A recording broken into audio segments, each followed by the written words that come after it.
nama saya Haziq Iskandar bin Ismail dan saya bersekolah di SK Bandar Negara 1.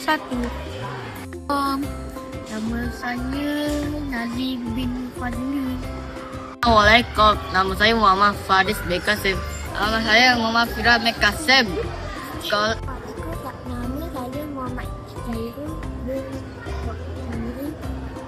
Ibu saya seorang suri rumah dan membuat jualan makanan secara kecil-kecilan serta dia membuat jualan langsung minyak pati tumbuhan. Saya dapati terdapat pelbagai bahan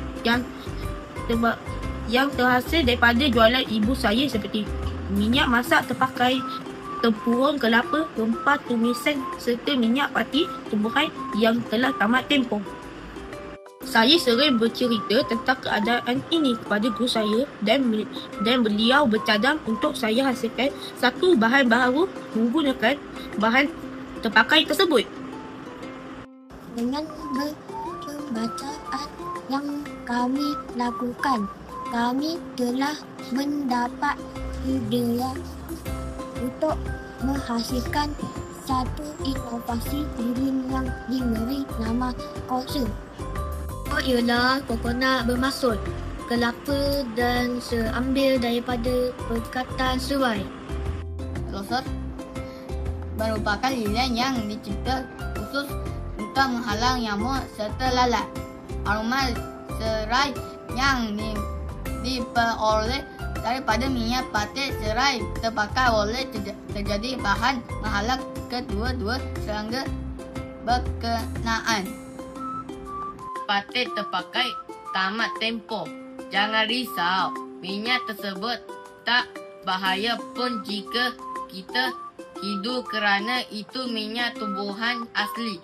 Cuma jika penggunaan secara terus atas kulit sahaja yang boleh berakibatkan kemerahan. Kalau hidup okey saja. Lilin kosa dibuat daripada larutan. Minyak masak dipakai yang dicampur dengan lilin parafin. Kemudian dicampur dengan minyak pati serai.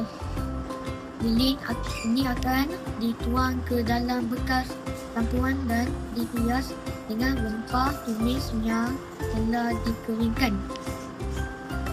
Lilin kosa ini bukan sahaja boleh mengurangkan kehadiran nyamuk dan lalat, tetapi hasil lilin yang dituang ke dalam tempurung kelapa membuatkan lilin ini unik untuk menjadi hiasan rumah. Aromanya bukan sahaja mengurangkan kehadiran nyamuk dan lalat tau.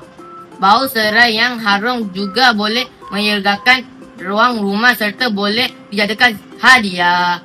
Bahan untuk membuat lilin ini sangat murah dan boleh digunakan semula atau dicipta semula. Untuk lebih unik, lilin ini boleh diletak berwarna. Lilin kosa ada potensi untuk dipasarkan. Lilin ini bukan sekadar lilin tetapi merupakan inovasi kosa 3R iaitu reduce, reuse and recycle.